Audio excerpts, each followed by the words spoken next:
Welcome to Fitness for 55 Plus, brought to you by Stronger Life, the gym for people 55 and up. My name is Dr. Jeff Musgrave, Doctor of Physical Therapy, and with me today I have Melissa Prophet. Melissa has been through some really serious challenges with her health, including some recent hospitalizations. And Melissa's story really caught my attention because after you'd been through all of these struggles, you shared with me that exercise did what for you? It saved my life. That's incredible. So let's get a little more information on who are you, Melissa? I'm a grandma. I'm a ex-teacher or a retired teacher and military wife. Yeah. And a mom of 4 and a grandmother of 10. And if I may say so myself, a badass. But Melissa, I met you first in Stronger Life group classes. I was curious if we could just kind of back up to before then and figure out what in the world brought you to group fitness. I was tired of being tired. Okay. And just kind of not taking care of myself. Like I had lost 50 pounds before, but it all came back on, and so I can't live like this. So Okay. So starting to impact your daily life. Yeah. Just felt kind of run down and Right, tired, right. missing out on things. Yeah. Okay. So then how did you hear about Stronger Life and this wild group fitness? I actually heard it from my primary physician. Okay. She said she had just gotten I share a doctor with somebody in Stronger Life because they had left a card with her, and she said, you might want to try this. That's awesome. Yeah. So very proactive approach from your primary care doc, Right. heard your complaints, like, I think I know just the ticket. Yeah. So that was your initial reason for starting Right, group fitness. right. What was your experience like? Well, at first it was hard. Yeah. Very first class, I nearly passed out, as Jeff can attest. I was your coach that day. And I was like, this is harder than I thought it was. Yeah. But I stuck with it, and I got to where I hated to miss it. You know, I get upset if we have the snowy weather and things like that. I'm like, I wish I could go. You know? Yeah, absolutely. So what were the things that made you want to come back? Because it doesn't sound like this was part of your routine before. It was challenging. I'm sure you were sore and tired. I was, but I think one of the things that it didn't stay sore long. I could feel the results sooner than I thought I would. You know what I mean? I can tell if there's a difference. I can tell my blood pressure's going down. I can tell that got more energy. I can, more stamina and all that. So I think that kept me coming. That I felt good. Yeah. And so. And it's been really cool because I did get to start with you on your journey in group fitness and see your weights come up and up and up. And there were times early on where you're just getting back into shape. Yeah. And you'd need to take rest breaks. And that's totally normal for us, right? Yeah. Sometimes it's like, man, today's not the day. I got to sit out some of these. I didn't eat as well, or I need more water. I'm just tired.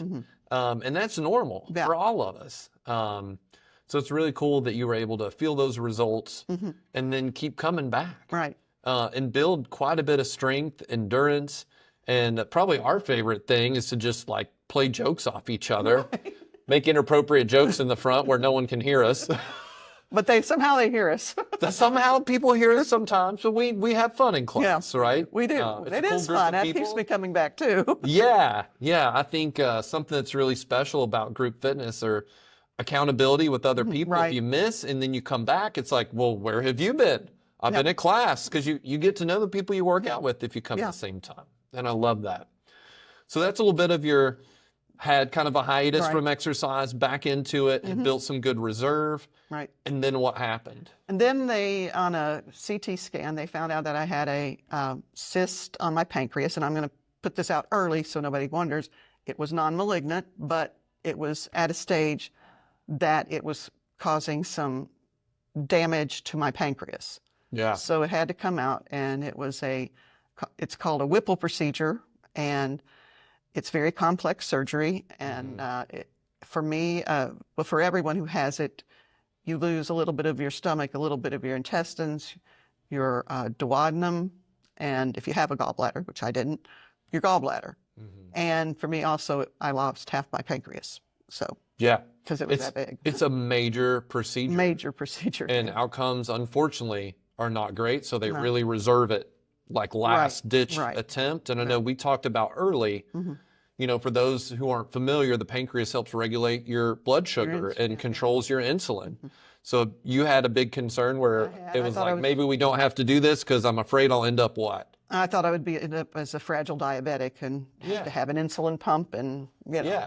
I was So the procedure worried. taking away that enough tissue, then you can't regulate your blood sugar, and Right. that's a whole nother thing to manage really the rest of your Right. life. So how did the procedure go? procedure went fine. The recovery, however, did not. There were complications that were, you know, I knew the surgeon had let me know what complications could arise. And as he says, these are the complications that could arise. These are the complications I had. And he said, nobody saw that coming. And it's very, very unusual because he's never had anyone. And he's been doing them forever, you know. Wow. So it was basically, I had two complications. One of them wasn't that uncommon. I had the cyst had damaged an artery in my abdomen and had to be repaired. And then after the surgery, I had a drain, and all of a sudden I started bleeding a lot out of the drain, and I was put back in the hospital, given 4 units of blood then, and back in ICU, and they did a procedure to repair the artery. Come home. I'm home for about 2 weeks feeling pretty good. I started to feel a little weak and dizzy and things, and I didn't know what was going on.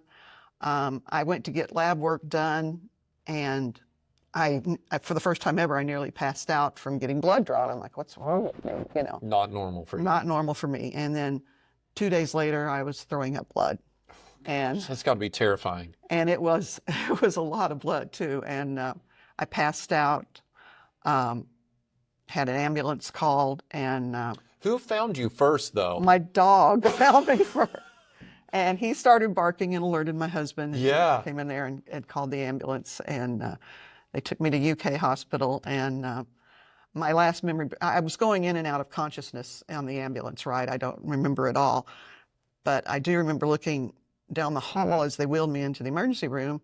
I saw all these people outside this room, and I said just offhand to the medic, I said, or paramedic, I said, someone's in bad shape. And he goes, ma'am, they're waiting for you. Oh, gosh. And I'm like, okay, I think I'll check out now. I think it's time to Oh. rest.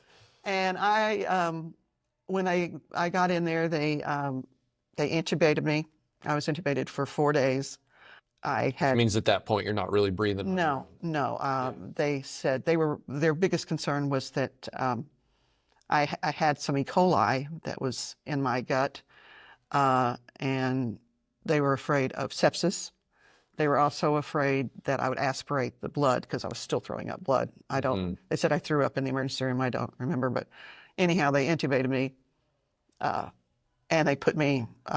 This was on September 27th, and I was in the hospital until November 1st. Wow. Because it seems like every time I would start to feel better and my hemoglobin would go up and things were looking a little bit better, I'd start getting the blood would start. I started losing blood again and again. So I had 5 units of blood total, so 9 total between both of these incidences, complications, and I was very weak. Laying in the hospital, I lost all my muscle mass practically, and every time I would feel better, it would, I'd get worse. And they'd say, "Well, you're not going home this week. You're not going home this week." And finally, the hemoglobin started to stay up, and I started to get better. So, Wow. so then I was to do rehab to work on getting my strength and my stamina back.